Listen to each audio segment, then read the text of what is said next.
Welcome to Wall is on Wire. Today, we're talking about Deputy Prime Minister Zahid Hamidi's recent strong statements regarding drug crime in Malaysia.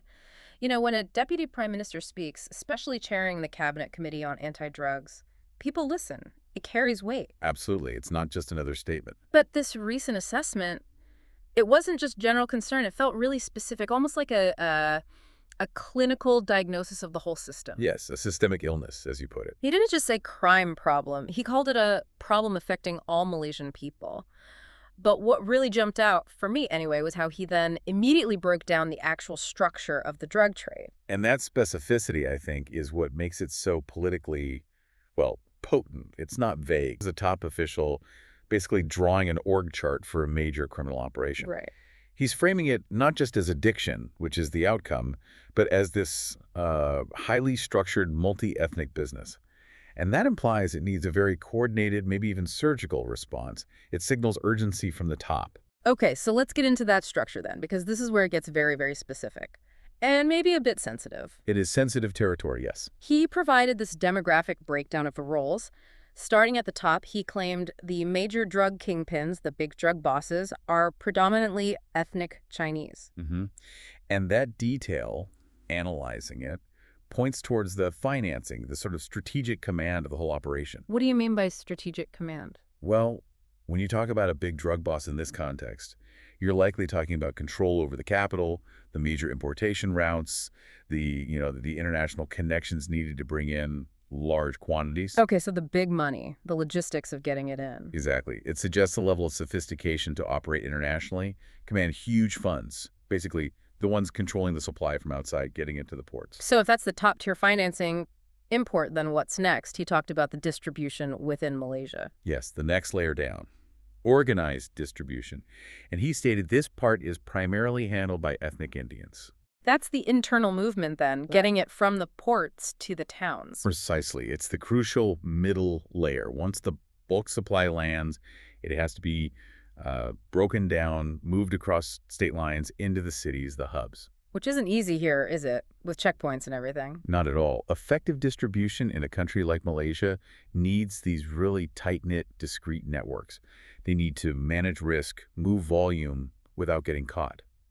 It's the logistical engine connecting the importers to the street sellers. Okay, which brings us to the final stage he mentioned, the retail level, the actual street sales. And he indicated that at this stage, it's mostly ethnic Malays involved. This is the face-to-face stuff happening in the town and the local areas. So this tripartite structure, laid out so bluntly by the Deputy Prime Minister, forces a confrontation with a pretty harsh picture of how this alleged criminal ecosystem works. A division of labor, almost. You could see it described that way. Yeah. Different groups, potentially specializing in different phases, capital and import, logistics, local retail. But the political challenge here is huge. How so? Well, being this specific, identifying roles along ethnic lines like this, Yeah. it's a very striking thing for a top leader to do. And it really demands reflection, doesn't it? It makes you, the listener, ask, why share this level of sensitive detail now? Is it purely operational guidance for enforcement?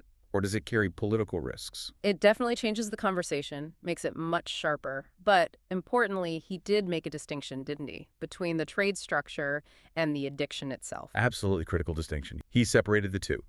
Zahid also stressed that the outcome, the addiction crisis, that's universal. It cuts across all communities. Exactly. It affects everyone, which suggests the suffering caused by this trade doesn't respect the lines that criminals might operate within. And he pinpointed where the addiction problem is worst. He named 4 states: Kelantan, Terengganu, Perlis, and Kedah. Up north and on the east coast. That geographical focus is also very significant. If you look at Perlis and Kedah, well, they're right on the border with Thailand. The Golden Triangle connection. Geographically, they're on the front line for trafficking roads coming south. They're obvious high-risk entry points. Kelantan and Terengganu, on the other hand, they might face different issues. Perhaps socioeconomic factors, maybe less connectivity, things that can sometimes, unfortunately, correlate with higher substance abuse rates. And maybe harder to access help there, too. Potentially harder to access comprehensive rehab services, yes.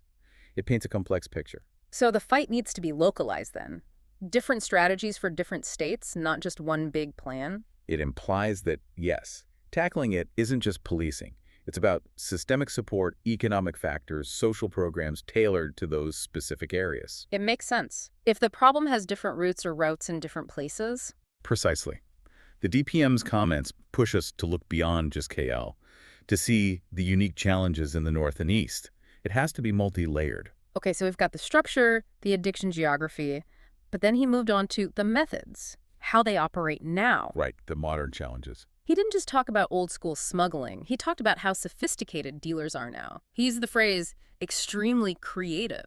And that's a massive headache for enforcement, isn't it? We're not just talking big shipments anymore. No, he specifically mentioned using courier services, disguising drugs as, like, normal online shopping parcels sent via express delivery. They're exploiting the e-commerce boom, that huge, fast, relatively anonymous logistics network we all use now. Yeah, I mean, think about the volume. Millions of parcels moving every day.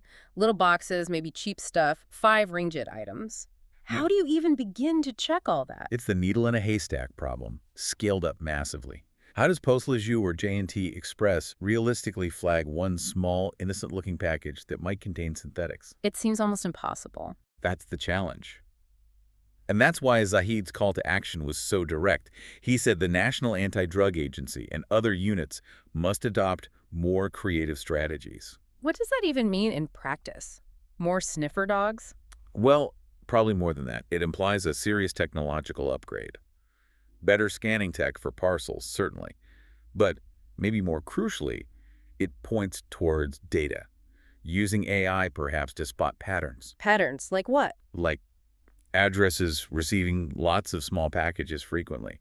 Unusual cash-on-delivery patterns. It's shifting towards a fight based on data analytics, not just physical searches. So it's not just work harder, it's work smarter.